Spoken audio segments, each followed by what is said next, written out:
శెట్టి. వార్తాపత్రికల వార్తా విశ్లేషణకి స్వాగతం. ముందుగా మనం మహాదినపత్రికలో ఏం ప్రచురించారో చూద్దాం. నేను కారణ జన్మురాల్ని, నా పేరు చెప్పుకొని బతుకుతున్నారు అనసూయ సంచలన కమెంట్స్ చేశారు మరోసారి అని ప్రచురించారు. ఇక దాడులు జరుగుతుండగా మమతా బెనర్జీ డేర్, ఐపాక్ చీఫ్ ఇంటికి సీఎం అని కూడా ప్రచురించారు. ఇక ఫిబ్రవరి 1న నిర్మలమ్మ బడ్జెట్, 9వసారి దేశ ఆర్థిక బడ్జెట్ ప్రవేశపెట్టున్న రికార్డు సృష్టించబోతున్న తెలుగింటి కోడలు, 12 లక్షల కోట్ల వరకు ఉండనున్న బడ్జెట్. ఈ సమావేశాల్లో పలు కీలక బిల్లులకు ఆమోదం తెలిపే అవకాశం కనిపిస్తుందని కూడా ప్రచురించారు. ఇక విజయ్ సినిమాపై మరి జననాయకన్ మనకు తెలుసు సినిమా, మరి జననాయకన్ రిలీజ్కు బ్రేక్ పడింది. సినీ చరిత్రలో అత్యధిక రిఫండ్ రికార్డ్ అని కూడా ఇక ప్రచురించడం అయితే జరిగింది.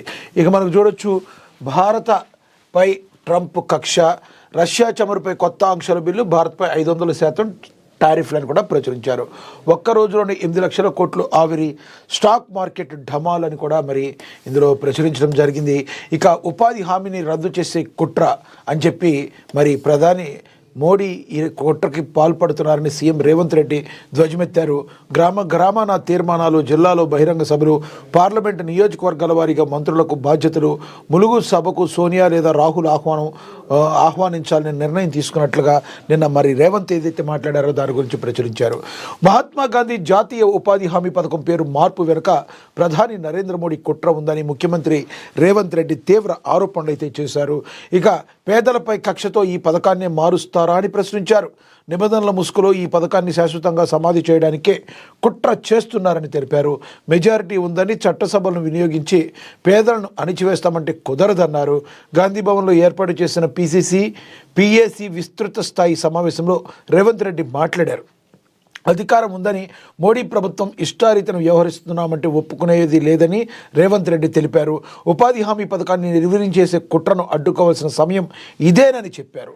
ఉపాధి హామీ పథకంతో ఎన్నో విప్లవాత్మక మార్పులు వచ్చాయని, ఉపాధి హామీ పథకం ప్రపంచవ్యాప్తంగా గుర్తింపు పొందిందని తెలిపారు. ఒకప్పుడు దొరల దగ్గర పేదలు వెట్టి చాకరీ చేస్తుంటూ బతికేవారిని దేశ ప్రజలకు విముక్తి, స్వతంత్రాన్ని ఇచ్చి ఓటు హక్కు కల్పించింది కాంగ్రెస్ పార్టీ అని మరి రేవంత్ రెడ్డి పేర్కొన్నారు. మరి జాతీయ ఉపాధి హామీ పథకాన్ని మొదట అమలు చేసిన తెలుగు రాష్ట్రాలనేని సీఎం రేవంత్ రెడ్డి మరొకసారి పునరుద్ఘాటించారు. కేంద్ర ప్రభుత్వం జీ బిల్లును ఏదైతే మరి తీసుకొస్తుందో, ఈ మహాత్మా గాంధీ ఏదైతే ఉపాధి హామీ పథకాన్ని మరి ఏదైతే ప్రజలకు మరి ఉపాధి ఉండేటట్టుగా అసలు ఫస్ట్ ఇది తెలుగు రాష్ట్రాల్లోనే అమలు అయిందని చెప్పి మరి సీఎం రేవంత్ రెడ్డి గుర్తు చేశారు.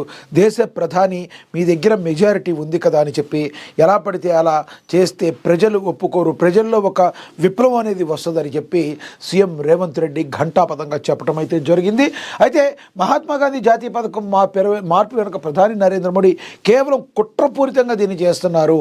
ఎందుకంటే పేదల్ని అణిచివేయాలని నిబంధనల ముసుగులో ఈ పథకాలను శాశ్వతంగా సమాధి చేయడానికి కుట్ర చేస్తున్నారన్నారు. మెజారిటీ మీకు ఉంది కదా అండి చట్టసభల్లో, మరి మీరు పేదలను అణిచివేస్తామంటే కుదరదని గాంధీభవన్లో ఏర్పాటు చేసిన పిఏసీ విస్తృత స్థాయి సమావేశంలో రేవంత్ రెడ్డి మాట్లాడారు. మరి గ్రామాన తీర్మానాలు, జిల్లాలో బహిరంగ సభలు పెట్టాలని కూడా ఆయన పిలుపునివ్వడం జరిగింది. జీ బిల్లుకు వ్యతిరేకంగా మరి మహాత్మా గాంధీ ఉపాధి హామీ పథకాన్ని ఏదైతే పేరు మార్పు రద్దు చేస్తున్నారనే దీన్ని బలంగా ప్రజల్లోకి తీసుకువెళ్లాలని ఆయన దిశానిర్దేశం అయితే చేయటం జరిగింది. మరి కాంగ్రెస్ శ్రేణులు ఇప్పటికే ఎక్కడికక్కడ జీ బిల్లుకు వ్యతిరేకంగా తన వాయిస్ని అయితే వినిపించడం అయితే జరుగుతుంది. మీరేమనుకుంటున్నారు? అసలు ఈ జీ బిల్లు రావడం ద్వారా ప్రజలకు మరి ఏమైనా చేటు చేకూరుతుంది అనుకుంటున్నారా? అసలు ఉపాధి హామీ పథకం ఏదైతే ఉందో మరి ఈ తెలుగు రాష్ట్రాల్లో ముందు రావడానికి కారణం మనకు తెలుసు. మరి ఈ ఉపాధి హామీ పథకం ద్వారా ఎంతమంది పేదలకి లబ్ధి చేకూరిందని మీరు మాట్లాడుకుంటున్నారు? కింద కామెంట్ బాక్స్ రూపంలో కామెంట్ చేయండి. ఇక బాగున్నారా అమ్మ, రాష్ట్ర మహిళలకు మంత్రులకు కేసీఆర్ ఆత్మీయ పలకరింపు. మనకు తెలుసు, మన తెలంగాణలో సంప్రదాయాలకు మనం పెద్దపీట వేస్తుంటాం. మరి రాజకీయాలుగా ఎన్నెన్ని అవరోధాలున్నా, ఎన్నెన్ని అంతరాలున్నా, ఏమన్నా ఎన్ని పక్కన పెట్టేసి కేవలం మరి ఆచార సాంప్రదాయాలకు ఎంతటి విలువనిస్తామో మన తెలంగాణ ప్రజలు, మన తెలంగాణ సంస్కృతి సాంప్రదాయాలు ఏ విధంగా ఉంటాయో మనందరికీ తెలుసు. దాన్ని మరొకసారి మరి పునరావృతం జరిగింది నిన్న అని మనం చెప్పుకోవచ్చు. ఎక్కడైతే మేడారం సమ్మక్క సారలమ్మ జాతర ఏదైతే ఉందో, ఈ సమ్మక్క సారలమ్మ జాతరకు సంబంధించి ప్రతిపక్ష నేతను పిలవడానికి మరి కొండ సురేఖ కావచ్చు, మంత్రి, అదేవిధంగా సీతక్క కావచ్చు, మంత్రులు ఇద్దరు కలిసి వెళ్ళి కేసీఆర్ని ఆహ్వానించడం జరిగింది. ఈ యొక్క ఆహ్వానాన్ని మన్నించి వస్తారని మరి కేసీఆర్ కూడా చెప్పడం జరిగింది. అయితే ఆడపడుచులు ఎవరైతే తెలంగాణ ఆడబిడ్డలు వారు వేరే పార్టీ కావచ్చు కాక మరి లోపలికి వచ్చి ఆయనకి శాల్వా కప్పి మీరు రావాలని ప్రేమపూర్వకంగా ఆహ్వానించడాన్ని, మర్యాదపూర్వకంగా ఆహ్వానించడాన్ని కేసీఆర్ కూడా అంతే మర్యాద నిలబెట్టుకుంటూ మరి వారిద్దరికీ మరి చీరలు పెట్టి వాళ్ళని గౌరవించి తెలంగాణ సంస్కృతి అంటే ఇదని మరొకసారి తెలియచెప్పడం అయితే జరిగింది. దీని అందరూ కూడా చాలా ఆహ్వానించదగ్గ విషయం. మరి బయట ఎన్ని మాటలు మాట్లాడుకున్నా మరి తెలంగాణ ఆచార సాంప్రదాయాలు ఇది అని ప్రపంచవ్యాప్తంగా తెలియజెప్పడానికి ఈ సంఘటన ఒక మచ్చుతనంగా మనం నిన్న జరిగింది మనం అనుకోవచ్చు. ఏం ప్రచురించారో చూద్దాం. ఇక తెలంగాణలో అత్యంత వైభవంగా జరిగే మేడారం సమ్మక్క సారలమ్మ మహాజాతర సందర్భంగా రాష్ట్ర రాజకీయాల్లో ఒక ఆసక్తికరమైన మరియు ఆహ్లాదకరమైన దృశ్యం చోటు చేసుకుంది. రాజకీయ విభేదాలను పక్కన పెట్టి సంప్రదాయానికి పెద్దపీట వేస్తూ రాష్ట్ర మంత్రులు సీతక్క, కొండా సురేఖలు మాజీ మంత్రి బీఆర్ఎస్ అధినేత కేసీఆర్ను ఫామ్ హౌస్లోకి కలిసి జాతరకు ఆహ్వానించారు. ఈ భేటీ రాజకీయాల్లో హాట్ టాపిక్గా మారింది. కేసీఆర్ దంపతులకు సాదర ఆహ్వానం పలికారు. ప్రపంచంలోని అతిపెద్ద ఆదివాసీ జాతరగా గుర్తింపు పొందిన మేడారం జాతరకు రావాల్సిందిగా మంత్రులు సీతక్క, కొండా సురేఖ కేసీఆర్ను కోరారు. కేసీఆర్ ఆయన సతీమణి శోభమ్మకు తల్లుల ప్రసాదమైన బెల్లం పట్టు వస్త్రాలను అందజేసి అధికారికంగా ఆహ్వాపత్రాలను అందించారు. అసెంబ్లీ సమావేశాల సమయంలో అన్ని పార్టీల ఫ్లోర్ లీడర్లను ఆహ్వానించారు. అయితే కేసీఆర్ అందుబాటులో లేకపోవడంతో నేరుగా ఆయన నివాసానికే వచ్చి ఆహ్వానిస్తున్నట్లు మంత్రి సీతక్క తెలిపారు. మంత్రులు తన నివాసానికి వచ్చిన క్రమంలో కేసీఆర్ వారికి సాదరంగా ఆహ్వానం పలికారు. ఇక వాళ్ళని మన్నించడమే కాకుండా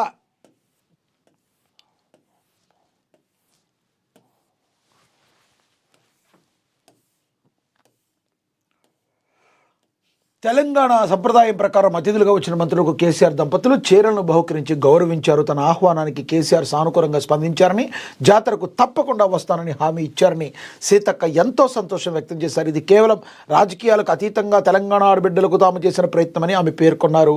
రాజకీయాలకు అతీతంగా జాతర, ఇది రాజకీయాల్లో మాట్లాడుకునే సమయం కాదని మంత్రులైతే స్పష్టం చేశారు. మనం చెప్పుకున్నాం కదా, ఇది చాలా ఆహ్వానించదగ్గ విషయం.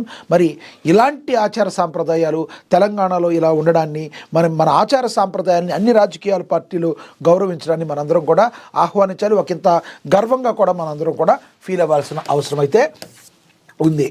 ఇక మనకి తెలుసు విజయ్ సినిమాపై భారీ కుట్ర జరుగుతుందని చెప్పి మరి జననాయకన్ రిలీజ్కు బ్రేక్ సినీ చరిత్రలో అత్యధిక రీఫండ్ రికార్డు అని కూడా ప్రచురించారు. దీని గురించి కూడా మాట్లాడదాం. ఇక నేను కారణ జన్మునాల్ని, నా పేరు చెప్పుకుని బతుకుతున్నారు అనసూయ సంచలనమైన కామెంట్స్ అయితే చేశారు. దీన్ని కూడా మనం అబ్జర్వ్ చేయాలి. కొంతమంది పరాన్న జీవులు మరి వీళ్ళ విషయంలో హైలైట్ అవుతూ కొంతమంది ఉన్నారు. అనసూయ మాట్లాడిన దానిలో మరి తప్పులు వెతకడం కంటే అనసూయ కామెంట్స్లో నిజముందా అని ఆలోచించే మేధావులు కూడా ఉన్నారు. అసలు అనసూయ ఏమన్నారో ఒకసారి చూద్దాం.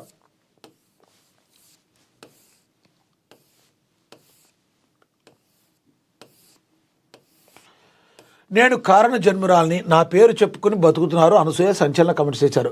స్వేచ్ఛ మనకు మనం ఇచ్చుకునేదని, స్వాతంత్రం బయట నుంచి వచ్చేదని నటి వ్యాఖ్యాత అనసూయ అభిప్రాయపడ్డారు.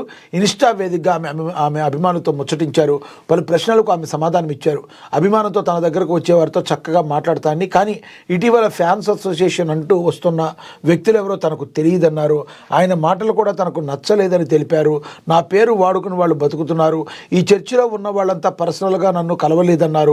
మీ శక్తి సమయాన్ని ఇలా వివాదాలకు ఉపయోగించడం సరైనదేనా అంటూ ప్రశ్నించగా, కొందరు నన్ను ఇలాంటి వ్యవహారాలకి లాగినప్పుడు నేను కూడా ఇలాగే ప్రశ్నించుకుంటా. కానీ ఇది డెస్టినీ. నేను కారణ జన్మురాల్ని అనుకుంటా. నేను ఏదైనా పాజిటివ్గా తీసుకుంటా. నా అభిప్రాయం తప్పకుండా చెప్తా. డీల్ చేయాల్సిన వాళ్ళు ఉంటే చేస్తా, లేకపోతే వాళ్లే పోతారని అనసూయ అయితే ఘాటుగానే వ్యాఖ్యలు చేయడం అయితే జరిగింది. మనకు తెలుసు యాక్టర్ శివాజీ మాట్లాడిన మాటల్ని మరి అనసూయ అయితే ఖండించారు. అప్పట్లో మరి అనసూయకి మరి బయట ఏదైతే జనాల్లో కూడా కొంత నెగిటివ్ ఇంపాక్ట్ అయితే వచ్చింది. ఈ నెగిటివ్ ఇంపాక్ట్ వచ్చిన క్రమంలో మరి శివాజీకి అయితే నోటీసులు అయితే వెళ్ళాయి. ఎందుకంటే ఆయన ఒక అబ్యూజింగ్ వర్డ్ మాట్లాడాడని చెప్పి. ఇదంతా సమసిపోయే సమయంలో ఇప్పుడు కొంతమంది పరాన్న జీవులు పుట్టుకొచ్చి నేను అనసూయ ఫ్యాన్స్ అసోసియేషన్ చైర్మన్ అంటూ ఒక వ్యక్తి, మనం ఐ థింక్ అతని పేరు మురళీ శర్మ సమ్ ఏదో ఉంది, అతను ఎక్కడెక్కడ కూర్చుని మాట్లాడుతూ చాలా దారుణమైన మాటలు మాట్లాడుతూ ఉన్నదాన్ని నేను గమనించాను. కాబట్టి ఇలాంటి వ్యక్తులు ఎవరు నాకు తెలియదు. నా దగ్గరికి ఎవరైనా వస్తే నేను చక్కగా మాట్లాడి పంపిస్తా. కానీ ఇలాంటి వాళ్ళు బతుకుతున్నారు, బతకనివ్వండి, నేనైతే కారణ జన్మరాలని అంటూ మరొకసారి సంచలనమైన కామెంట్స్ చేశారు అనసూయ. నేను ఏదైతే అనుకున్నానో మరి నా మీద పడి ఎవరైనా బతుకుతాంటే బతుకోను, నేను ఏదైనా కూడా పాజిటివ్గా తీసుకుంటాను. కానీ ఇది కరెక్ట్ పద్ధతి కాదు. ఎందుకంటే వీళ్ళెవరో తెలవకుండా అతను మాట్లాడిన అబ్యూజింగ్ వర్డ్స్ లాంటివి నాకు కూడా నచ్చలేదు అని చెప్పి మనం తెల్లారులేస్తే సోషల్ మీడియాలో మనం చూస్తున్నాం. మరి ఈరోజు ఒక మహిళ ఏమో మరి ఆ ఫ్యాన్స్ అసోసియేషన్ అనే వ్యక్తిని అమ్మనాభూతులు తిడుతుంది.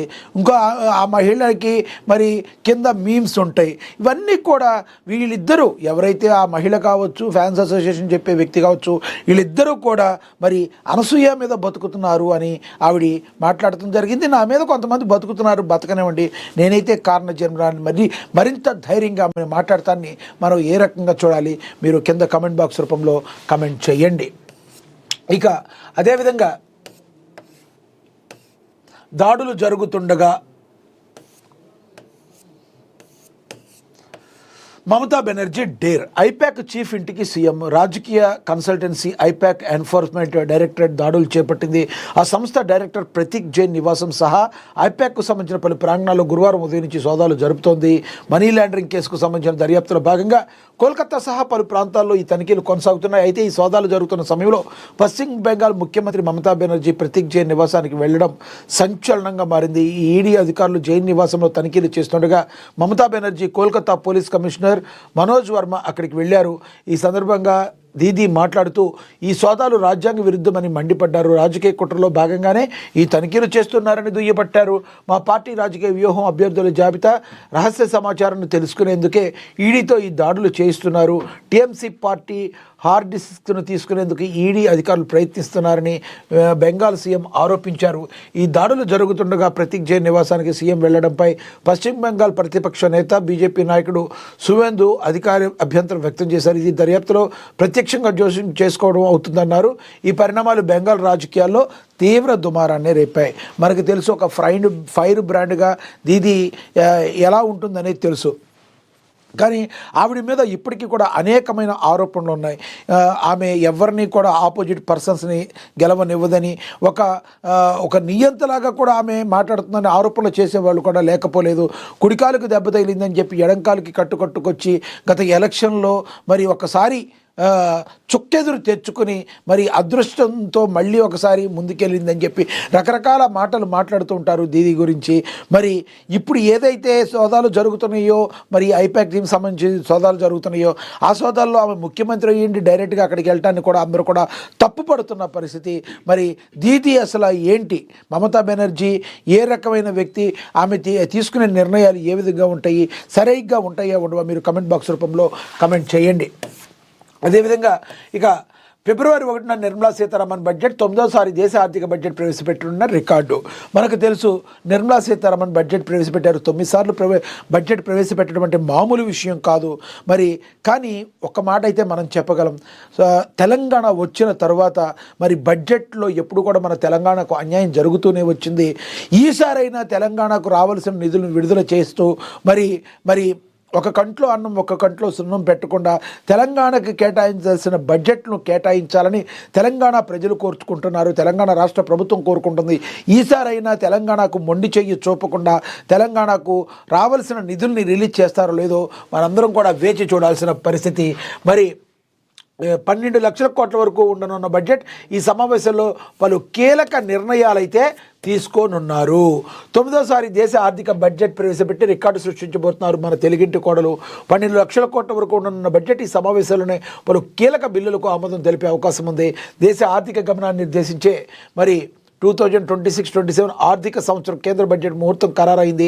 జనవరి 31 నుండి పార్లమెంట్ బడ్జెట్ సమావేశాలు ప్రారంభం కానున్నాయి. అయితే ఎప్పట్లాగే ఫిబ్రవరి 1వ తేదీన కేంద్ర ఆర్థిక శాఖ మంత్రి నిర్మలా సీతారామన్ పార్లమెంట్ ఉభయ సభల్లో బడ్జెట్ ప్రవేశపెట్టనున్నారు.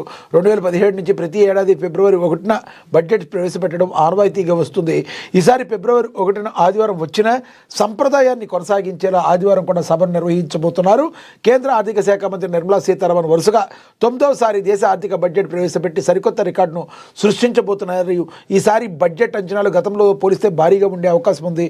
ముఖ్యంగా మూలధన వ్యయం సుమారుగా 11 నుండి 12 లక్షల కోట్ల వరకు ఉంటుందని నిపుణులు అయితే అంచనా వేస్తున్నారు. మరి పోర్టుల అభివృద్ధికి సింహభాగం నిధులు కేటాయించే ఛాన్స్ ఉంది. ప్రతిసారి బడ్జెట్ సమావేశాల్లో రాష్ట్రపతి ప్రసంగంతో ప్రారంభమవుతూ ఈ సంప్రదాయాలన్నీ ఎన్నో ఏళ్ల నుంచి కొనసాగుతున్నాయి. ఈసారి కూడా అదే పాటించున్నారు. రాష్ట్రపతి ప్రసంగంలో కేంద్ర ప్రభుత్వం సాధించిన విజయాలు, ప్రవేశపెట్టిన పథకాలు, జరిగిన అభివృద్ధి, రాబోయే రోజుల్లో ప్రవేశపెట్టబోయే పథకాల గురించి మరి ఫిబ్రవరి 1న నిర్మలా సీతారామన్ ఉదయం 11 గంటలకు పార్లమెంట్ బడ్జెట్ ప్రసంగం మొదలు పెడతారు. ఈసారి బడ్జెట్ సమావేశాల్లో వన్ నేషన్ వన్ ఎలక్షన్, దేశవ్యాప్తంగా ఒకేసారి ఎన్నికలు నిర్వహించే దిశగా రాజ్యాంగ సవరణ బిల్లును ప్రవేశపెట్టే ఛాన్స్ కూడా ఉంది. దీంతోపాటు వ్యవసాయ రంగంలో నాణ్యమైన విత్తనాల లభ్యత కోసం పాత చట్టాల స్థానంలో కొత్త విత్తనాల బిల్లును కూడా తీసుకురానున్నారు. మరి ఇవన్నీ కూడా ఒక హాట్ టాపిక్. ఒకే ఎలక్షను, ఒకే దేశం ఒకే ఎలక్షన్ నినాదంతో మరి దానికి కూడా బిల్లు ప్రవేశపెట్టే అవకాశం ఉంది. అయితే సామాన్యంగా ఆదివారాలు శాసనసభలు మరి పార్లమెంట్లో అయితే సెషన్స్ అయితే జరగవు. కానీ ఆదివారం అయినప్పటికీ కూడా ఫిబ్రవరి 1న మరి ఏదైతే ఈ బడ్జెట్ ని ఇవ్వడం ఏదైతే ఉందో దానికి సంప్రదాయాన్ని కంటిన్యూ చేస్తూ ఆదివారాన్ని కూడా మరి బడ్జెట్ ప్రవేశపెట్టడానికి ఆ రోజున కూడా మరి సభ జరిగేందుకు మరి మన ముందుకు వెళుతున్నారంటే దాన్ని ఒక రకంగా గ్రేట్గా చెప్పవచ్చు. కానీ తెలంగాణకు రావాల్సిన నిధులన్నీ కూడా కరెక్ట్గా రావాలని మనం కూడా ఆశిద్దాం. ఇక ఒక్క రోజులో 8 లక్షల కోట్ల ఆవిరి, స్టాక్ మార్కెట్ డమాలు. మరి దేశీయ స్టాక్ మార్కెట్ సూచీలు భారీ నష్టాల్లో ముగిశాయి. భారత్ అమెరికా మధ్య వాణిజ్యంపై సందిగ్ధంగా నెలకొన్న వేళ సూచీలు భారీగా ఒత్తిడి ఎదుర్కొన్నాయి. రష్యాను కట్టడి చేసేందుకు భారత్ వంటి దేశాలపై 500% సుంకాలు విధించేందుకు ఉద్దేశించిన బిల్లుకు ట్రంప్ గ్రీన్ సిగ్నల్ ఇవ్వడం సెంటిమెంట్ను దెబ్బతీసింది. దీనికి తోడు విదేశీ మదుపర్లు, అమ్మకాలు, భౌగోళిక ఉద్రిక్తతలు వంటివి ఆజ్యం పోసాయి. దీంతో ఇటీవల కాలంలో ఎన్నడూ లేని విధంగా సూచీలు అమ్మకాల ఒత్తిడిని ఎదుర్కొన్నాయి. సెన్సెక్స్ దశలో 800 పాయింట్ల మేర నష్టపోగా నిఫ్టీ మళ్ళీ 26,000 దిగువన ముగిసింది. దీంతో మదుపర్ల సంపద 8 లక్షల కోట్లు ఆవిరైపోయింది. బీఆర్ఎస్లో ఈ నమోదైన కంపెనీల మొత్తం విలువ బీఎస్ఈలో నమోదైన కంపెనీల మొత్తం విలువ 480 లక్షల కోట్ల నుంచి 472 లక్షల కోట్లకైతే దిగొచ్చింది. ఇది మొత్తం సూచీలు ఇలా నష్టపోవడానికి గల ప్రధానమైన కారణం ఏంటంటే భారత్ రష్యా మధ్య కొన్ని ఒప్పందాలు జరగటం మరి కంటి మీద కునుకు పడటం లేదు. మరి అమెరికాకి ఈ సుంకాలను ఎటువంటి పరిస్థితుల్లో భారత్ వంటి దేశాలపై 500 దగ్గర 500 వరకు పెంచడాన్ని దీన్ని మనం గమనించవచ్చు. మరి సుంకాల్ని 500% పెంచడం అంటే ఇది మామూలు విషయం కాదు. కానీ భారత్ ఏ రకంగా స్టెప్ తీసుకుంటుంది అనేది కూడా మనం వేచి చూడాల్సిన పరిస్థితి. ఎందుకంటే ఎంత బెదిరింపులకు పాల్పడినా కూడా మనం నిన్న కూడా చెప్పుకున్నాం, ఇక్కడి నుంచి అక్కడికి ఎంత దూరం, అక్కడి నుంచి ఇక్కడికి అంతే దూరం ఉంటుంది. మరి అన్నీ కూడా అమెరికా కూడా ట్రంప్ కూడా ఎదుర్కోవాల్సిన వచ్చే పరిస్థితి అయితే ఉంటుంది. మనం చూడొచ్చు, భారత్పై ట్రంప్ కక్ష కట్టాడని కూడా మరి మనం అనుకోవచ్చు. రష్యా చమురుపై కొత్త ఆంక్షల బిల్లు, భారత్పై 500% టారిఫ్లు. అమెరికా అధ్యక్షుడు ట్రంప్ సంచలన నిర్ణయం తీసుకున్నారు. రష్యాపై ఒత్తిడి పెంచేందుకు ద్వైపాక్షిక ఆంక్షల బిల్లుకు గ్రీన్ సిగ్నల్ ఇచ్చారు. రష్యా నుంచి చమురు కొనుగోలు చేస్తున్న భారత్, చైనాపై ఏకంగా 500% సుంకాలు పెంచేందుకు సుముఖత వ్యక్తం చేశారు. ఈ విషయంపై రిపబ్లికన్ సెనేటర్ లిండ్సే గ్రాహం ఎక్స్లో చేసిన పోస్టు ఆందోళన కలిగిస్తుంది. ట్రంప్తో సమావేశమై పలు అంశాలపై తాను చర్చలు జరిపినట్లుగా పేర్కొన్నారు. రష్యాపై ఆంక్షలు విధించే బిల్లుకు ట్రంప్ గ్రీన్ సిగ్నల్ ఇచ్చారని తెలిపారు. దీనికి సంబంధించిన బిల్లులపై వచ్చే వారం ఓటింగ్ జరగనున్నట్లుగా చెప్పారు. రష్యా చమురు కొనుగోలు చేసే నిధులు సమకూర్చుకుంటున్న భారత్, చైనా, బ్రెజిల్ దేశాలను ఇక నుంచి కొనుగోలు చేయకుండా ఈ బిల్లులు అడ్డుకుంటుందని వెల్లడించారు. రష్యాపై ఉన్న ఆంక్షలు ఉల్లంఘించే ఆయా దేశాలపై 500% టారిఫ్ విధించే ఛాన్స్ ఉంటుందని పేర్కొన్నారు. పుతిన్ యుద్ధం ఆపడానికి రెడీ అంటూనే అమాయకులను చంపుతున్నారంటూ ఆగ్రహం వ్యక్తం చేశారు. మరి రష్యా నుంచి చమురు కొనుగోలు విషయంలో చైనా మొదటి స్థానంలో ఉంది, భారత్ 2వ స్థానంలో ఉంది. చమురు కొనుగోళ్లపై ట్రంప్ ఎప్పటి నుంచో కోపంతో ఉన్నాడు. ఈ కారణంతోనే గతేడాది భారత్పై సుంకాలు 50% పెంచారు. ఇదిలా ఉండగా వాణిజ్య ఒప్పందానికి సంబంధించి భారత్, అమెరికా మధ్య చర్చలు జరుగుతున్నాయి. ఈ క్రమంలోనే ట్రంప్ 500% టారిఫ్లు పెంచి బిల్లుకు ఆమోదం తెలపటం అత్యంత ప్రాధాన్యతనైతే సంతరించుకుంది. నువ్వు కక్షగా ఉండొచ్చు, ఏదైనా ఉండొచ్చు, కోపంగా ఉండొచ్చు, కానీ నీకు కూడా సరైన బుద్ధి చెప్పే సమయం అతి దగ్గరలోనే ఉంది. వేరే వాళ్ళ దేశాలకి సంబంధించిన వాణిజ్య ఒప్పందాలని వాళ్ళకి సంబంధించింది ఉంటుంది. మీరు ఏదో లీడ్ చేయాలి, పెద్దన్నగా పాత్రలో మేము పోషించాలి, ప్రతిసారి తగుదనమ్మా అని నేనే దూరుతూ ఉంటాం, అది అంత శ్రేయస్కరం కాదు మిస్టర్ ట్రంప్ అని రాజకీయ విశ్లేషకులు మేధావులు చెప్తున్న పరిస్థితి. ట్రంప్ తీసుకున్న ఈ నిర్ణయాలతో, మరి ఇలాంటి నిర్ణయాలతో భారత్కి మరియు అమెరికాకి మధ్య మరి కొంత ద్వైపాక్షిక సంబంధాలు ఏమన్నా చెడే అవకాశం ఉందా, లేదంటే ట్రంప్ మళ్ళీ వెనక్కి తగ్గి మళ్ళీ భారత్కి మినహాయింపు ఇచ్చే అవకాశం ఉందా? మీరేమనుకుంటున్నారు? దీనిలో కింద కమెంట్ బాక్స్ రూపంలో కమెంట్ చెయ్యండి. ఇక ఓవరాల్గా మనం చూసుకుంటే ఇక ముఖ్యమంత్రి రేవంత్ రెడ్డిని కలిశారు ఎమ్మెల్యే డాక్టర్ కవ్వంపల్లి, అదేవిధంగా పిసిసి అధ్యక్షుడు మహేష్ కుమార్ గౌడ్ని కలిశారు మానకొండూరు ఎమ్మెల్యే కవ్వంపల్లి అని కూడా ప్రచురించారు. ఇక కష్టపడి చదివితే ఉన్నత స్థాయికి చేరుకుంటామని జిల్లా కలెక్టర్ హనుమంతరావు చెప్పారు. ఇక ఏఎన్ఎన్ తెలుగు క్యాలెండర్లు ఆవిష్కరించారు మంత్రి వాకిట Srihari. ANN Telugu news channel నూతన సంవత్సర క్యాలెండర్ను రాష్ట్ర మంత్రి వాకిట శ్రీహరి గురువారం సాయంత్రం ఆవిష్కరించారు. మక్తల్ నియోజకవర్గ ఏఎన్ఎన్ ఛానల్ రిపోర్టర్ అంజయ్య, స్థానిక కాంగ్రెస్ నాయకులు, పాత్రికేయుల కార్యక్రమంలో పాల్గొన్నారు. ఈ సందర్భంగా మంత్రి శ్రీహరి మాట్లాడుతూ ఏఎన్ఎన్ ఛానల్ ప్రజల పక్షాన్ని నిలుస్తూ సామాన్యుల గళంగా మారిందన్నారు. ఏఎన్ఎన్ మంచి వార్తలతో తక్కువ కాలంలో ప్రజాదరణ పొందిందని అయితే చెప్పారు. మరి మంత్రులు కావచ్చు, లేదంటే ఎమ్మెల్యేలు కావచ్చు, సామాన్య ప్రజల్లో కూడా ఏఎన్ఎన్ ఛానల్కి మరి విపరీతమైన ఆదరణ పెరుగుతుంది. ఎందుకంటే నువ్వు ఉన్నది ఉన్నట్లుగా నిజాయితీగా చెప్పడానికి మరి చేసే ప్రజల కోసం పనిచేసే ఏకైక ఛానల్ ఏఎన్ఎన్ ఛానల్ అని చెప్పుకోవడానికి మేమందరం కూడా గర్వపడుతున్నామని కూడా మరి మరొకసారి పునరుద్ఘాటిస్తున్నాము. ఇక అదేవిధంగా కష్టపడి చదివితే ఉన్నత స్థాయికి చేరుకుంటామని ప్రచురించారు. అదేవిధంగా నీళ్ల పేరిట కాంగ్రెస్ బీఆర్ఎస్ డ్రామా ఆడుతుందని బండి సంజయ్ తీవ్రమైన విమర్శలైతే గుప్పించారు. కాంగ్రెస్ బీఆర్ఎస్ పాలకుల పాపాలే తెలంగాణ ప్రజల పాలిట శాపాలయ్యాయని కేంద్ర హోంశాఖ సహాయ మంత్రి బండి సంజయ్ కుమార్ మండిపడ్డారు. నీళ్లు నిధులు నియామకాల ట్యాగ్ లైన్తోనే ఆ రెండు పార్టీలు దోపిడీకి తెరదీశాయని మండిపడ్డారు. కృష్ణా జలాల వాటాలో తెలంగాణకు అన్యాయం జరిగిందని, ఇందులో మొదటి దోషి కాంగ్రెసేనని దుయ్యబట్టారు. కేసీఆర్ 10 ఏళ్ల పాలనలో తెలంగాణకు తీర నష్టం వాటిల్లిందని ఆయన తీవ్ర ఆవేదన వ్యక్తం చేశారు. రాష్ట్ర విభజన సందర్భంగా ఆంధ్రప్రదేశ్ పునర్విభజన చట్టంలోని 89వ సెక్షన్లో పలు ప్రాజెక్టులు ఉన్నప్పటికీ పాలమూరు రంగారెడ్డి ప్రాజెక్టు ప్రస్తావనే లేదని కొండబద్దలు కొట్టారైనా. అట్లాంటప్పుడు జాతీయ హోదా ఎట్లా అడిగారని ప్రశ్నించారు. కరీంనగర్లోని రేకుర్తి శుభం గార్డెన్స్లో కరీంనగర్ సిరిసిల్ల జిల్లా నాయకులతో కలిసి కేంద్ర మంత్రి బండి సంజయ్ కుమార్ మీడియాతో మాట్లాడుతూ నీళ్ల విషయంలో కాంగ్రెస్ బీఆర్ఎస్ మరి పాలకులు తెలంగాణ ప్రజలకు చేసిన మోసంను కడుగుతూ తీవ్రస్థాయిలో ధ్వజమెత్తారు. ముఖ్యాంశాలు గతంలో 10 రోజులుగా నీళ్లు పేరుతో కాంగ్రెస్ బీఆర్ఎస్ పార్టీలు పొలిటికల్ డ్రామాలు ఆడుతున్నాయన్నారు. 6 గ్యారెంటీలపై చర్చ జరగకుండా కాంగ్రెస్, అవినీతిపై విచారణ లేకుండా బీఆర్ఎస్ కలిసి నాటకాలు ఆడుతున్నాయని, నిజానికి కాంగ్రెస్ బీఆర్ఎస్ చేసిన పాపాలు తెలంగాణ ప్రజల పాలిట శాపాలయ్యాయని చెప్పి మరి స్ట్రాంగ్ కౌంటర్ అయితే బండి సంజయ్ అయితే ఇవ్వడం జరిగింది. మీరేమంటున్నారు అసలు అనుకుంటున్నారు? బండి సంజయ్ మాట్లాడిన మాటల్లో వాస్తవం ఉందా అనుకుంటున్నారా లేదా? మీరు కమెంట్ బాక్స్ రూపంలో కమెంట్ చేయండి. ఇక మనకి తెలుసు ఆదిలాబాద్ చరిత్ర ఘనం, గడ్డ కట్టే చల్లో వేడి పుట్టిస్తున్న రాజకీయాలు, మున్సిపల్ పీఠంపై ప్రధాన పార్టీల కన్ను. గతంలో బీఆర్ఎస్ సొంతం, ఈసారి అధికార కాంగ్రెస్కు అవకాశాలు అధికం, రిజర్వేషన్లు టెన్షన్. ఇక ఆదిలాబాద్ పురపాలక సంఘ తెలంగాణ రాష్ట్రంలోని జిల్లాకు ప్రత్యేకమైన స్వపరిపాలన సంస్థ అది. ఈ పురపాలక సంఘం 1956 సంవత్సరం తర్వాత ఏర్పడగా 1998లో మొదటిసారిగా మున్సిపాలిటీగా అప్గ్రేడ్ చేయబడింది. జిల్లా కేంద్రంగా ఉన్న ఆదిలాబాద్ పట్టణమే దీనికి పరిపాలనా కేంద్రం. ఆదిలాబాద్ మున్సిపాలిటీ చరిత్ర ఎంతో ఘనమైనది. చరిత్ర పెద్దగా ఉన్న అభివృద్ధిలో గత పాలకులు చిన్నపు చూపు చూశారన్న అభిప్రాయం ప్రజల్లో అయితే ఉంది.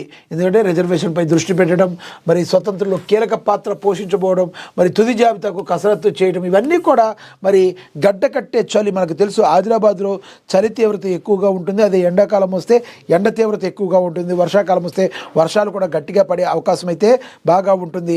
ఫారెస్ట్ ఏరియా ఉంటుంది ఆదిలాబాద్ జిల్లాలో. మరి ఎండాకాలంలో కూడా విపరీతమైన ఎండలు ఉంటాయి. ఇప్పుడు శీతాకాలం కాబట్టి ఇంతటి గడ్డ కట్టే చలిలో కూడా రాజకీయాలు అయితే వేడి పుట్టిస్తున్నాయి. మరి రాజకీయాల్లో రానున్న రోజుల్లో మున్సిపల్ ఎన్నికలే లక్ష్యంగా ముందుకు వెళుతున్న ఈ తరుణంలో అక్కడ రాజకీయ పార్టీలు మరి నువ్వా నేనా అన్నట్టున్నాయి. అయితే ఈ ఎన్నికల్లో మాత్రం రానున్న మున్సిపల్ ఎన్నికల్లో మాత్రం కాంగ్రెస్ పార్టీకి తన సత్తా చాటడానికి అవకాశం ఉందని చెప్పి మరి ప్రచురించడం జరిగింది. అక్కడ ప్రజలు కూడా దీనిలో మరి కీలకంగా దీని గురించి ఆలోచిస్తున్న పరిస్థితి అయితే మనమైతే చూస్తున్నాం. రాజేంద్ర నగర్ సర్కిల్ని హైదరాబాద్లో కలపొద్దంటూ మరో ఉద్యమం రూపుదాల్చక ముందే నిర్ణయానికి వెనక్కి తీసుకోవాలి నియోజకవర్గ BRS party incharge Karthik Reddy అయితే చెప్పారు.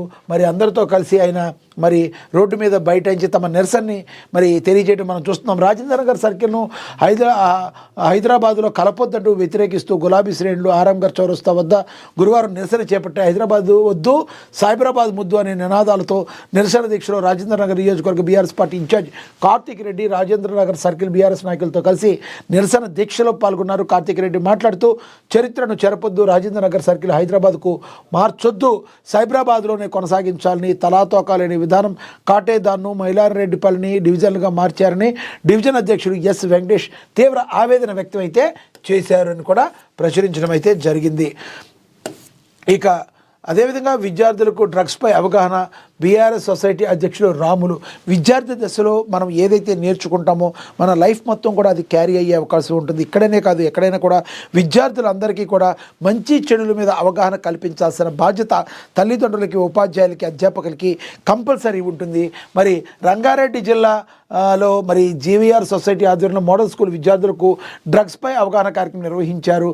రంగారెడ్డి జిల్లా Maheshwaram model school JVR society ఆధ్వర్యంలో యాంటీ డ్రగ్స్పై అవగాహన కార్యక్రమంలో పోలీస్ అధికారి Dhanunjay, model school principal Gopi, JVR society అధ్యక్షుడు రాములు పలువురు ఈ కార్యక్రమంలో అయితే పాల్గొన్నట్టుగా ప్రచురించారు.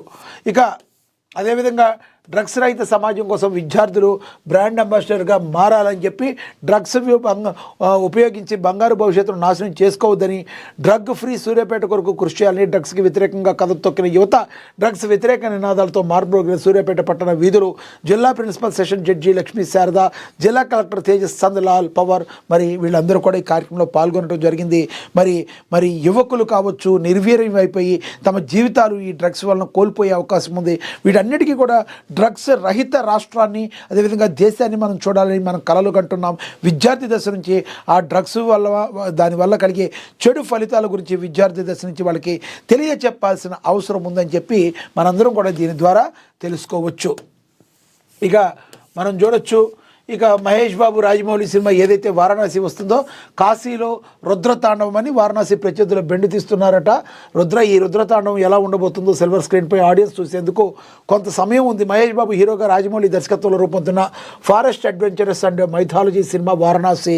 ఈ చిత్రంలో రుద్ర పాత్రలో మహేష్ బాబు, మందాకినిగా ప్రియాంక చోప్రా, కుంభగా పృథ్వీరాజ్ సుకుమార్ నటిస్తున్నారు.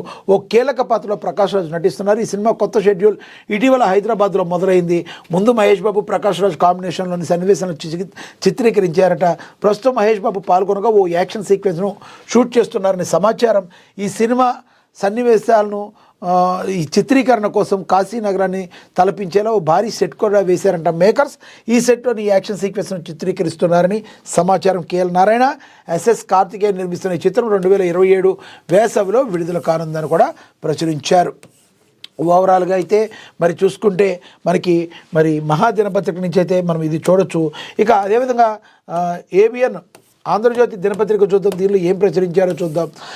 ఇంపార్టెంట్గా నిరుద్యోగ భృతి వరకు పటిష్టమైన నిబంధన. మరి జగన్ మాటల్లో మర్మం ఏంటి? విషయం ఏదైనా విశ్వించడమే ఆయన నైజమా? 2019 ఎన్నికల ముందు అమరావతికి జై కొట్టి అధికారంలోకి రాగానే 3 ముక్కల ఆట మొదలుపెట్టి 2024లో ఓడిపోగానే అమరావతికి అనుకూల వాదనలు చేసి తాజాగా అది రివర్ బేసిన్, అక్కడ రాజధాని కట్టకూడదని ఆయన అవగాహనకు ఏమంటారు? ఎర్ర బస్సు రాని చోటికి ఎయిర్ బస్సు ఎందుకని భోగాపురం విమానాశ్రయాన్ని గేలి చేసి అక్కడ తొలి విమానం దిగగానే ఆ ఎయిర్పోర్ట్ తన ఘనతే అని ప్రకటించుకున్న తీరును ఎలా అర్థం చేసుకోవాలి?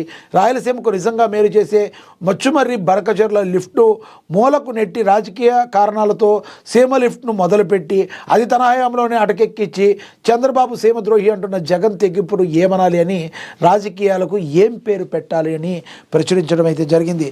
మరి ఎర్ర బస్సు రాని చోటికి ఎయిర్ బస్సు దేనికి అని చెప్పి గతంలో ఆయన అన్న మాట వాస్తవం. భోగాపురంలో ఎయిర్పోర్ట్ కట్టడాన్ని ఆయన తీవ్రంగా గతంలో 2015 టైంలో ఆయన వ్యతిరేకించారు. ఆ తర్వాత మళ్ళీ ఆయన సీఎంగా అయిన తర్వాత ఆహ్వానించడం అని చెప్పినప్పటికీ ఒక్క అడుగు కూడా పడని పరిస్థితి. కానీ తర్వాత 2024లో కూటమి ప్రభుత్వం వచ్చి మరి మొదటి ఏరోప్లేన్ ల్యాండ్ అయిన తర్వాత లేదు ఈ ఘనతంతా నాదే అని చెప్పుకోవడం ఏంటని మరి దీనిలో ప్రచురించారు. అదేవిధంగా చాలా క్వశ్చన్లు అయితే అడిగారు. 2019 అమరావతికి జై కొట్టారు 2019కి ముందు. మరి ఆ తర్వాత అధికారంలోకి రాగానే మూడు ముక్కలాట్లాగా మరి మూడు రాజధానులు అని చెప్పి మరి ఆంధ్రప్రదేశ్ రాష్ట్రాన్ని భ్రష్టు ఎందుకు పట్టించారు అని చెప్పి ప్రజలు అడుగుతున్న ప్రశ్నకి మరి మాజీ ముఖ్యమంత్రి ప్రస్తుత పులివెందుల ఎమ్మెల్యే దగ్గర సమాధానం ఉందా అని ప్రజలు అడుగుతున్నట్టుగా కూడా మరి దీనిలో ప్రచురించడం అయితే జరిగింది. ద్రోహి ఎవరు? రాయలసీమ ఎత్తిపోతలపై వైసీపీ రచ్చ. నిజాలు వదిలి నిస్సిగ్గుగా అబద్ధాలది. అంతం జగన్ హయాంలోనే 2020 మొదలు 2021 జూలై 7న ఎన్టీజీ స్టేపై ఆపై 3 ఏళ్లు అధికారంలో ఉన్న మొద్దు నిద్రే స్టీ వికెట్ చేయించడంలో జగన్ విఫలం. ముందే మచ్చుమర్రికి చంద్రబాబుకు శ్రీకారం. అక్కడి నుంచి వరద జలాలు ఎత్తిపోసేలా పథకం. అది కొనసాగిస్తే క్రెడిట్ దక్కనున్న జగన్ దుగ్ధ ప్రాజెక్టు పేరు డిజైన్ హెడ్ క్వార్టర్స్ పాయింట్ మార్పు. తెలంగాణ ఫిర్యాదుతో అసలుకే మోసం వచ్చిందని కూడా మరి చెప్పారు. ఎప్పుడు ఏం జరిగిందని కూడా దీని గురించి మాట్లాడారు. మరి కూలంకుషంగా అయితే రాయలసీమ ఎత్తిపోతలపై వైసీపీ రచ్చ. ద్రోహి ఎవరు అని చెప్పి మొత్తానికి కలిపి జగన్మోహన్ రెడ్డి మాట్లాడుతున్న మాటలకి మరి చేస్తున్న చేష్టలకి దేనికి పొంతన లేదంటూ దీనిలో ప్రచురించడం అయితే జరిగింది. ఇక మళ్ళీ అదే విషయం, తాడేపల్లిలోని జగన్ నిర్మించుకున్న ప్యాలెస్ కృష్ణానదికి 2 కిలోమీటర్ల లోపే ఉంటుంది. అమరావతి రిజర్వేషన్లో ఉంటుందన్న జగన్ తన ప్యాలెస్తో పాటు తాడేపల్లి మొత్తాన్ని ఖాళీ చేయించాలంటారా అని కూడా ప్రశ్నించారు. అమరావతిపై జగన్ కొత్త కుట్రలు. లేని రిజర్వేషన్ను సృష్టించి ఉన్న వైసీపీ నేత నదికి 6 కిలోమీటర్ల దూరంలో కోర్ క్యాపిటల్ ప్రభుత్వ ప్రధాన భవనాలన్నీ అక్కడే కరకట్టుకు 100 మీటర్ల వరకే రిజర్వేషన్ అయినా కొత్త వాదన మొదలుపెట్టాడు జగన్. రాజధాని కోసం 2వ దశ భూ సమీకరణ ప్రక్రియ ప్రారంభమైన వేళ అమరావతికి చట్టబద్ధత కల్పిస్తూ పార్లమెంట్లోని బిల్లు ఆమోదించేలా ప్రయత్నాలు సాగిస్తున్న సమయంలో వైసీపీ అధ్యక్షుడు మాజీ ముఖ్యమంత్రి వైఎస్ జగన్ మరోసారి అమరావతిపై విషం చిమ్మారు. రాజ్యాంగంలో అసలు రాజధాని అనే పదమే లేదని పాతపాట పాడుతూనే నదీ పరివాహక ప్రాంతం రిజర్వేషన్లో నిర్మాణాలు చేస్తున్నారని సుప్రీంకోర్టు జోక్యం చేసుకోవాలని కొత్త పల్లవి అందుకున్నారు. అమరావతిని జాతీయ స్థాయిలో వివాదాస్పదం చేసేందుకు లేని రిజర్వేషన్ను సృష్టించారు. ప్రస్తుతం రాజధానిలో శాశ్వత సచివాలయం, అసెంబ్లీ, హైకోర్టు, ఐకాన్ భవనాలను నేలపాడు గ్రామ పరిధిలో నిర్మిస్తున్నారు. ఇది కోర్ క్యాపిటల్ ఏరియా అని చెప్పి కూడా ప్రచురించారు. రివర్ బేసిన్లో రాజధాని కడతారా? ఇది సుప్రీంకోర్టు మార్గదర్శకాలకు విరుద్ధం. దీనిపై సుప్రీంకోర్టు జోక్యం చేసుకోవాలి. రాజ్యాంగంలో రాజధాని అనే పదమే లేదని, సీఎం ఎక్కడుంటే అదే రాజధాని అని జగన్ చెప్పుకొచ్చారు. మరి ఈ రకంగా మరి మళ్ళీ విషం చెమ్మడానికి జగన్మోహన్ రెడ్డి ట్రై చేస్తున్నాడని కూడా దీనిలో ప్రచురించడం అయితే జరిగింది. మీరేమనుకుంటున్నారు? నిజంగా జగన్మోహన్ రెడ్డి మాట్లాడిన మాటల్లో వాస్తవం ఉందా? మరి జగన్మోహన్ రెడ్డి గతంలో మరి 3 రాజధానుల కంటే ముందు రాజధానిగా అంగీకరించినప్పటికీ అప్పుడు ఈయనకి అన్నీ తెలవదా? మరి రివర్ బేసిన్ దగ్గర ఆ ఏరియాలో కట్టడం అని ఇదంతా కూడా రాజకీయ కుట్రలో భాగంగానే జగన్మోహన్ రెడ్డి చేస్తున్నారా? ఏమనుకుంటున్నారు? మీరు కమెంట్ బాక్స్ రూపంలో కమెంట్ అయితే చేయండి. ఇక యూనిట్ 4K అని 3 ఏళ్లలో కరెంటు ఛార్జీ ఆ మేరకే తగ్గిస్తామని సీఎం చంద్రబాబు మరి చెప్తున్నారు. కూటమి వచ్చే నాటికి ధర 5.19, ప్రస్తుతానికి దాన్ని 4.90కు తీసుకొచ్చాం. మార్చికి మరో 10 పైసలు తగ్గిస్తాం. సీమ లిఫ్టులు తప్పు చేసిన వాళ్లే, జగన్ హయాంలోనే ఆగింది. నాడు కళ్ళు మూసుకుని నేడు నిందల. ఇలాంటి వాటిల్లో వాళ్ళు సిద్ధహస్తులు. తిరుమలలో మద్యం బాటిల్ వ్యవహారం వైసీపీ నైజానికి నిదర్శనమని, అప్రమత్తంగా లేకపోతే నష్టపోతాం. పీపీపీ అమలులో దేశంలో మనమే టాప్. మంత్రివర్గ సహచరులతో చంద్రబాబు మాట్లాడుతున్నట్లుగా కూడా దీనిలో ప్రచురించడం అయితే జరిగింది.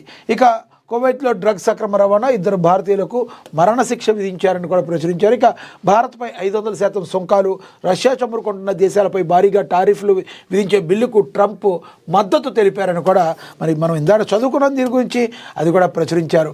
ఇక జీవ వైవిధ్య రక్షణలో ఆంధ్ర రోల్ మోడల్ కావాలి. మరి మడ అడవుల పెంపుదలకు చర్యలు, తీరంలో గ్రేట్ గ్రీన్ వాల్ ప్రాజెక్టు, వీటి పెంపకంతో తీర ప్రజలకు ఆదాయ వర్గాలు కల్పన కృషి మరి ఆంధ్రప్రదేశ్ డిప్యూటీ సీఎం పవన్ కళ్యాణ్ చేస్తున్నట్టుగా ప్రచురించారు. అటవీ శాఖ నిర్వహించిన జాతీయ స్థాయి వర్క్షాప్లో ఫోటో ఎగ్జిబిషన్ను పరిశీలించారు ఆంధ్రప్రదేశ్ ఉప ముఖ్యమంత్రి పవన్ కళ్యాణ్. మరి జనవరి 8న మడ అడవుల్లో జీవ వైవిధ్యాన్ని రక్షించడంలో జాతీయ స్థాయిలోనే ఏపీ రోల్ మోడల్గా నిలవాలి. ఇందుకోసం అటవీ శాఖ సమిష్టిగా కృషి చేయాలని డిప్యూటీ సీఎం పవన్ కళ్యాణ్ పేర్కొన్నారు. రాష్ట్ర అటవీ పర్యావరణ శాఖ ఆధ్వర్యంలో మడ అడవులు పెంపుదల, వాటి నుంచి సుస్థిర ఆదాయం అనే అంశంపై 2 రోజుల జాతీయ స్థాయి వర్క్షాప్ గురువారం విజయవాడలో ప్రారంభమైంది. ఉప ముఖ్యమంత్రి ముఖ్య అతిథిగా పాల్గొని మాట్లాడారు. తీర ప్రాంత రక్షణకు, ప్రకృతి వైపరీత్యాల నుంచి నష్ట నివారణకు మడ అడవులు కీలకమని, ఏపీ తీర ప్రాంత రక్షణకు బలమైన గోడల్లా ఉండే మడ అడవులను రక్షించడంలో ప్రభుత్వం చిత్తశుద్ధితో పనిచేస్తుందని, రాష్ట్రానికి తుఫానుల ప్రభావం ఎక్కువ, గోదావరి కృష్ణా బేసిన్లో తుఫాను నుంచి నష్టాన్ని నివారించేందుకు మడా అడవుల్ని విరివిగా పెంచడం చాలా అవసరమని, మడా అడవుల్ని కొత్తగా పెంచడంతో పాటుగా ఇప్పటికే ఉన్న వాటిని కాపాడుకోవటం అవసరమన్నారు. 2025లో తీర ప్రాంతంలో 700 హెక్టార్లలో మడా అడవుల్ని ప్రభుత్వం పెంచింది. ఇదే స్ఫూర్తిని భవిష్యత్తులోనూ కొనసాగిస్తాం. తీర ప్రాంత వాసులకు ఆదాయం అందించే ప్రయత్నంలో భాగంగా మడా అడవుల పెంపకం, తీర ప్రాంతాన్ని రక్షించడానికి 3 దశలుగా గ్రీన్ బెల్ట్ అభివృద్ధి చేయడంలోనూ వారి భాగస్వామ్యాలు చేయడం నిర్ణయించామని చెప్పి మరి పవన్ కళ్యాణ్ చెప్పినట్టుగా మరి చెప్పారు, ఇక ప్రచురించారు. ఎందుకంటే ఈ మడా అడవులు కొట్టివేయడం కానీ నరికివేయడం కానీ జరిగితే మరింత సునామీలు లాంటివి ప్రకృతి బీభత్సాలు జరిగే అవకాశం ఉంటుంది. కాబట్టి మరి కూటమి ప్రభుత్వం 2024లో వచ్చిన తర్వాత మరి మంత్రిగా ఉన్న మనకు తెలుసు, అటవీ శాఖ మంత్రిగా మరి పవన్ కళ్యాణ్ వచ్చిన తర్వాత అడవులకు సంబంధించి కొన్ని విప్లవాత్మకమైన మార్పులు తీసుకొచ్చారు. ఎక్కడా కూడా మరి అడవుల్లో ఎక్కడైతే చెట్ల నరికివేత జరుగుతుందో దాని మీద ఉక్కుపాదం మోపేందుకు అహర్నిశలు సాయశక్తులు ఆయన ప్రయత్నిస్తూ ముందుకు వెళుతున్న తీరు విమర్శకుల ప్రశంసలు సైతం అందుకుంటుందని చెప్పడంలో ఏమాత్రం అతిశయోక్తి అయితే లేదు. అయితే ఈ మడ అడవులు ఏవైతే ఉన్నాయో వీటిని నరికివేయటం ఇలా చేస్తే 100% మనం ప్రకృతి కోపానికి మనందరం కూడా బలి కావాల్సి వస్తుందని మరి పవన్ కళ్యాణ్ ఆనాడే చెప్పడం జరిగింది. ఈ సంవత్సరం గడిచిపోతుంది, ఇప్పటికీ కూడా మేము అదేవిధంగా మరికొన్ని సంవత్సరాల్లో ఈ అడవుల్ని మరింతగా పెంచి ద్వారా ఏవైతే ప్రకృతి వైపరీత్యాలు ఉన్నాయో మరి తుఫాన్లు కావచ్చు, సునామీలు కావచ్చు, ఇలాంటి వాటిని కొంత తగ్గించి ప్రజలకు నష్టం తగ్గించే విధంగా ఉండాలంటే మడా అడవుల్ని కంపల్సరీ రక్షించుకోవాలి. ఉన్న చెట్ల సంపదనైతే మరి రక్షించుకోవాలి, మిగతా చెట్లన్నిటి కూడా పెంచాలి అని చెప్పి మరి అటవీ శాఖ మంత్రి, ఆంధ్రప్రదేశ్ డిప్యూటీ సీఎం పవన్ కళ్యాణ్ తీసుకుంటున్న చొరవ మరి అందరినీ కూడా ఆకట్టుకుంటుంది. ఒక మాటలో చెప్పాలంటే విమర్శకుల యొక్క ప్రశంసలను కూడా పవన్ కళ్యాణ్ అందుకుంటున్నారు. ఇది వాస్తవం అని కూడా మనం గమనించవచ్చు. ఇక అదేవిధంగా చంద్రబాబుతో ఆ 9 ఏళ్ళు అంటూ చంద్రబాబు న్యూస్ పేపర్లు తానే తిరిగేసి ఇంటి వద్ద నుంచి ఆ వార్తలకు సంబంధించి ఆయా అధికారులతో కానీ కలెక్టర్లతో కానీ మాట్లాడేవారు. రాను మేము జిల్లా పేపర్లు కూడా తెప్పించుకొని కాస్త ఆలస్యమైన ఆయనకు బ్రీఫింగ్ చేసేవాళ్ళు. చంద్రబాబు గారు రాష్ట్ర సమగ్ర సమాచారం మొత్తం ఏ రోజు తెలుసుకోవాలన్న ఆసక్తి ఉండేదని ఆయన గురించి కూడా ఒక ఆర్టికల్ అయితే రాయడం జరిగింది. అమ్మ అమరావతి ఆవకాయ అని చెప్పి మరి రాయడం జరిగింది. ఇక పాపం పసివారు శిశువుల విక్రయం కేసులో కొత్త కోణమని, అమ్మ పొత్తిళ్లలో నుంచి కిడ్నాప్ చేసి తీసుకొచ్చారా, ఢిల్లీ ముంబై ముఠాల బంధాలపై అనుమానాలు, దర్యాప్తులో బయటపడుతున్న ప్రధాన లింకులు, కిడ్నాప్లో ఆరితేరిన అనిల్ బాబా ప్రమేయం, పీటీ వారెంట్పై తీసుకొస్తున్న పోలీసులు, సరోజినికి శిశువులను అప్పగించిన ముఠాలో అనిల్ ఉన్నారని కూడా మరి చెప్పడం అయితే జరిగింది. ఓవరాల్గా చూసుకుంటే మరి ఇంపార్టెంట్ న్యూస్ ఏవైతే ఉన్నాయో అవన్నీ కూడా మనం ఈరోజు చదివే ప్రయత్నం అయితే చేసాం. ఒకటైతే మనం గమనించవచ్చు, ఏ రోజైతే ఇంపార్టెంట్ న్యూస్ ఉంటాయో మరి ఏ రోజైతే మరి ఆ ఇంపార్టెంట్ న్యూస్లో మన వార్తా విశ్లేషణ చేయడానికి మనం ఈ ప్రోగ్రాం అయితే మనకి ఉంది. ప్రతిరోజు కూడా వార్తాపత్రికల వార్తా విశ్లేషణ అనేది మన ఏఎన్ఎన్ ఛానల్లో జరుగుతుంది. మీరు ఈ కార్యక్రమం గురించి మీరేమనుకుంటున్నారో కామెంట్ బాక్స్ రూపంలో కామెంట్ చేయండి. ఇది ఈరోజు వార్తాపత్రికల వార్తా విశ్లేషణ. నమస్తే.